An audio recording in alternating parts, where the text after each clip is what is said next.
Hey YouTube, it's Papa Jason and Paul with Life with Paul. Paul's doing his usual. All he wants me to do is throw his ball. Come here, come tell everybody hi. Come tell everybody hi. I know all you're doing is looking where you want me to throw it. You know, you're never gonna have any fans on YouTube if you don't learn how to interact. All you interact with is your ball. That's kind of what I wanted to touch on today. You know, the frame I have in mind is, what does your dog like to do? My dog, he likes, if you're in the house and the temperature's nice and cool and, you know, he doesn't have a lot of energy to burn, he likes to just lay around and be a dog. But he does like to go play. That is his favorite thing in the world, is go play, is playtime. That's it, above everything else. What about your dog? Do you like to play outside, inside? Paul is definitely an inside dog. He is not very fond of the heat. He does the heat. He puts up with the heat, but you can tell he gets hot, especially in the sun because he's got that black fur. But he'll be outside like for a little bit now, and the sun will be on him. And he'll get hot, and he's ready to go in. And he lets me know he's ready to go in. But he likes to be an outside dog, but in limited spaces of time. Anytime one of us, me or my wife, goes outside, he wants to go. He likes going outside. I would not call him an outside dog by any stretch of the imagination. He is not. And in case you're wondering, he had his new orange ball. We're calling that one the pumpkin. And then he traded it for the blue one when we came here to the back. The blue one's his favorite. I need to get him a new one. Are you waiting for somebody on YouTube to send you a blue one? Is that what it is? I can't reach it. But Paul does, he doesn't like to do things by himself. And that is my fault. From when he was a little puppy, I never let him go outside by himself. And the reason for that is we live out in the country. We have fences around our property, but they don't keep dogs out. They keep big, large animals out. They'll keep him from going across the fence until he wants to jump it, and then he can go right over it. But like horses, deer, dogs, things like that, they go right over them. Because, I mean, it's not that tall. It's only like a 5-foot fence. Small dogs, they'll fit right through those little squares, just like cattle panel fencing, if you know what that is. So I'd never let him out in the yard by himself because we do have stray dogs that run around. And I did not want him to get attacked and ruin his chances of ever becoming a service dog. Because you can't have a service dog that is afraid of other dogs. That does not work. Because then they're either afraid to work or they're reactive to other dogs, which you can't do. So the downside to doing all that is when Paul was be outside playing or doing whatever he's doing, he's always playing with me. I'm always throwing the ball or something like that. So he doesn't know how to play by himself, really. He'll chew on things and all that, but when it comes time to play, he brings the ball to me. Which I'm fine with that. Sometimes that gets, sometimes I just want to sit there and not do something. That would come in handy for doing videos where I wouldn't have to worry about throwing the ball, but we love it anyway. But in the house, he's funny. He'll lay around most of the day. He has a routine, and that routine consists of sleeping pretty much all morning and most of the afternoon. About mid-afternoon, he starts stirring. I take him out once to let him go play and just be outside. And he does that and he does fine. His real playtime is early evening. It's just before sunset because that way it's a little cooler. But in the house, we have a small place. So he's not very rough when he plays in the house because he's limited on space. But like in the last video, I showed that little, they're called emojis. Those are his favorite toys. He chews on those, and his favorite thing is we have a blanket in the floor for him to lay on. So he's not laying on the bare floor. And he likes to take that emoji, put it in that blanket, and then ball that blanket up all around it to where it's lost, and then go searching to find it. And then he'll find it, and then the game starts all over again. He loves that game. I don't know. He loves it. He can do that by himself. Other than being in the way, sometimes, it really doesn't involve me or my wife. It's something he can do by himself. He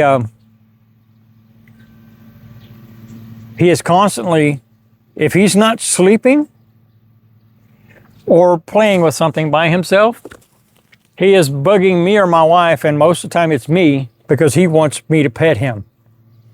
He loves to get loves. He is a love bug for sure. And his other favorite thing to do is lay on the floor and pout. When he wants to go outside, or he thinks that you're getting ready to go outside, he will start pouting because he wants to go outside. If you're not ready to go outside, he will start pouting because he wants to go outside.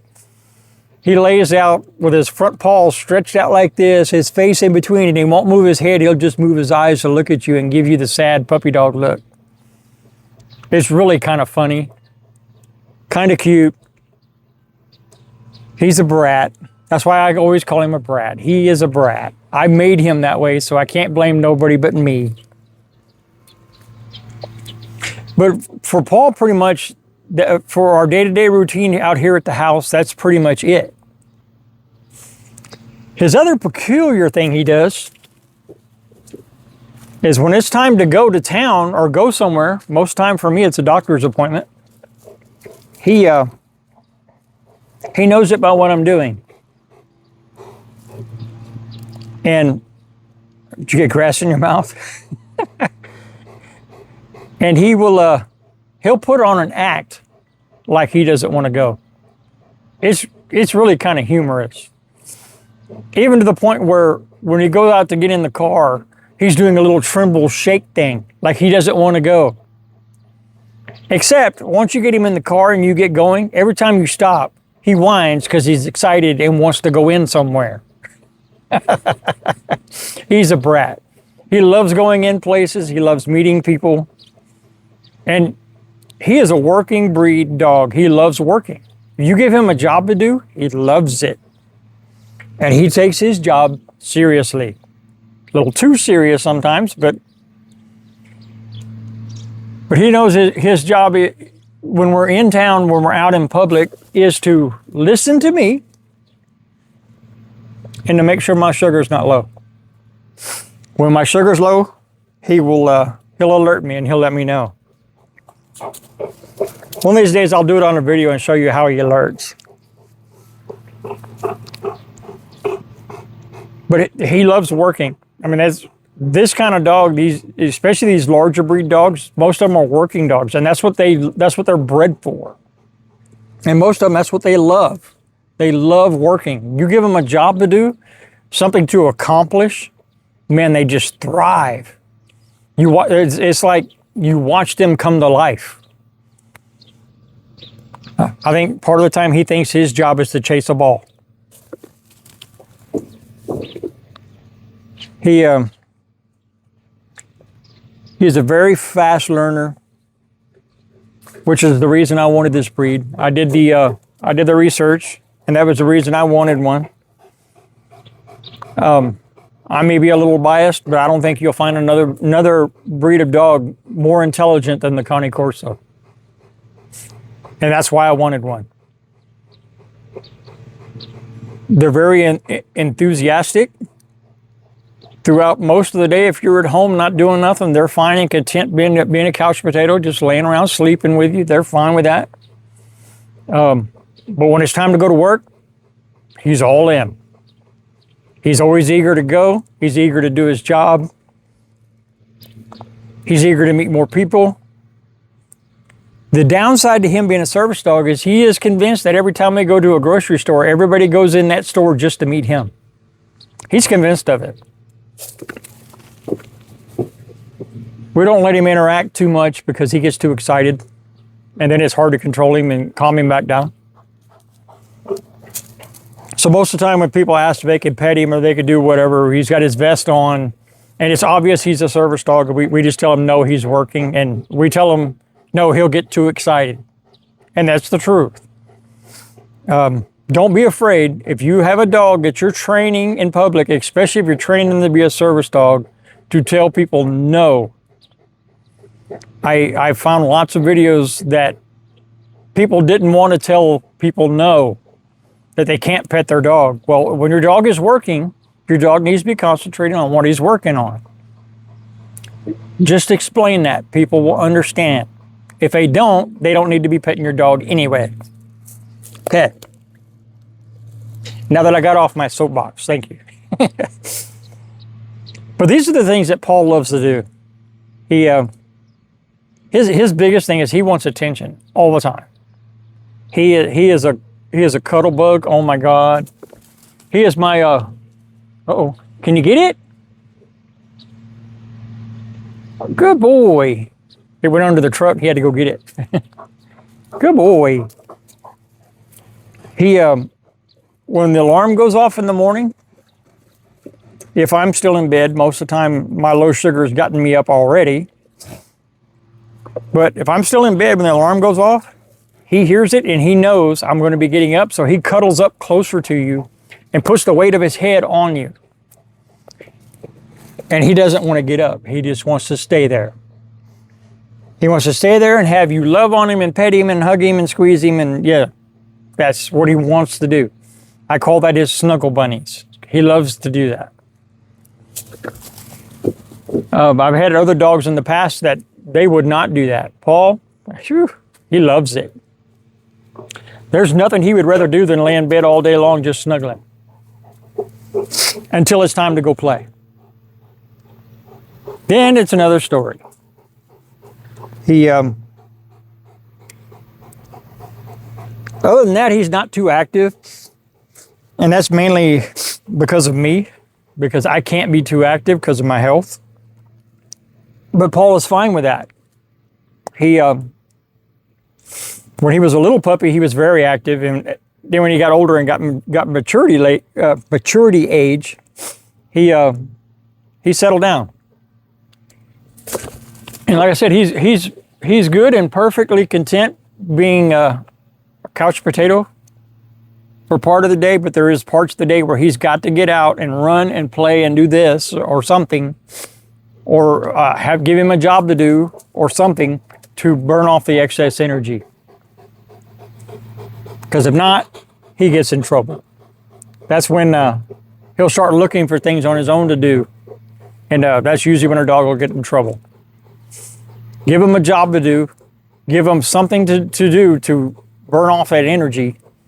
And one of the biggest things I tell people as far as advice is a tired dog is a good dog. If you burn off that excess energy, they're more well behaved. Paul, for the most part, is very, very well behaved, but he does have his moments. He's a dog. And remember, a dog is like raising a kid that never grows up. That is what it's like for the rest of their life. But he is a wonderful, exceptional dog. And I don't just say that because he's mine. I mean, that's partly because he's mine. But because he aims to please. All he really wants in this world is to make me happy. Because he knows if I'm happy, in return, he's happy. Because I spoil him, I pet him, I love on him, I give him treats, I throw the ball. He gets what he wants if I get what I want. It's give and take. I don't know if I stayed on subject or roamed off from the subject. I don't know. But what do your dogs like to do? What do you do with yours? When he was a little puppy, I used to take him for walks. I can't walk much anymore. My health won't allow it. So this is what we do to burn off energy. And he's fine with that because we have a big yard. So he gets to run around. He gets to play perimeter dog.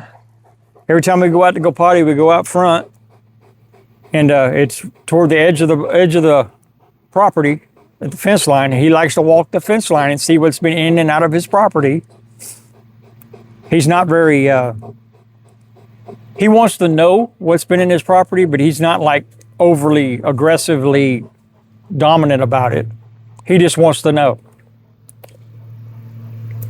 He sees neighbor dogs all the time, and the greatest thing about Paul is when he's out in the yard and all the other neighborhood dogs are out, all of them are all barking at each other, and Paul is the only dog in the neighborhood that's not barking.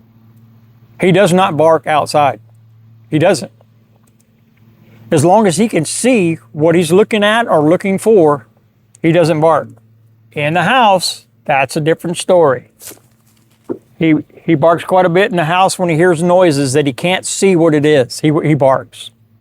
Of course, then I open the door, let him see outside. He sees there's nothing out there, or he sees what the noise is, whichever it may be. And then he's fine with that. He stops barking.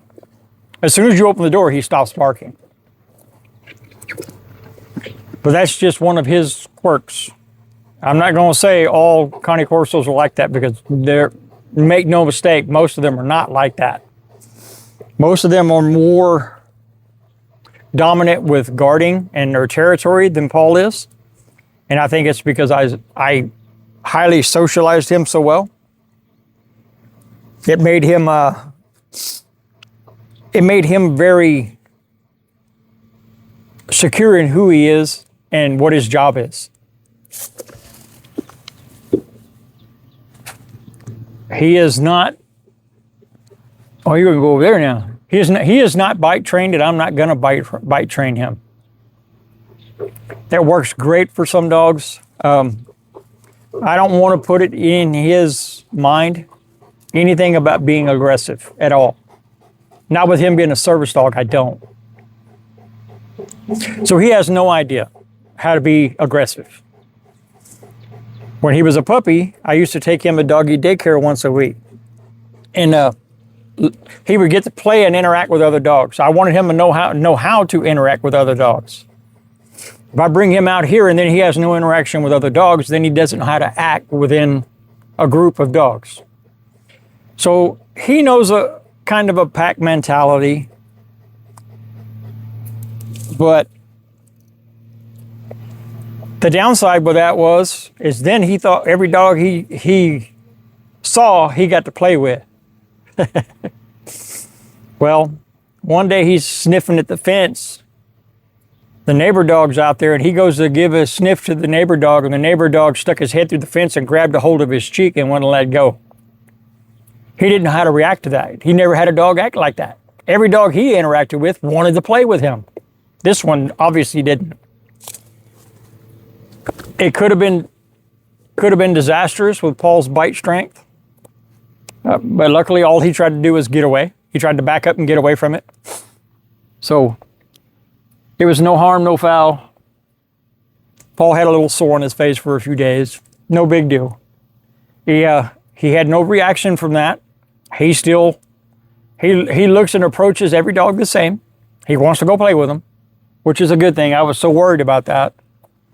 Because if you have a service dog, all it takes is for your dog to get attacked once and it can ruin that dog is for service work. For Paul, it didn't bother him. He's out there rolling in the grass now. So I just wanted to touch on, what Paul likes, what he does. What do your dogs do? What do your dogs like? What are their favorite toys? Maybe I'll do a video where I'll do like where I'll show all of Paul's toys. Well, I won't show all of them, but I'll show you which toys he likes and which ones he plays with, and maybe we'll do a video doing that. I don't know. Let me know. Let us know what you want to see. So if you get something out of these videos, give them a like, subscribe to the channel, recommend them to your friends. I know there's people out there who want to know more about dogs and are thinking about going down the path I did that can maybe get something out of these videos. Well, they can share it with them. Sorry, my nose is constantly running. So me and Paul just want to let y'all go and just wanted to touch base. It's a hot weekend. Paul doesn't care. So until next time, watch for the life lessons, learn from the lessons, and be the best version of you the world has ever seen. And tell your dog I said hi. Good boy. Good boy.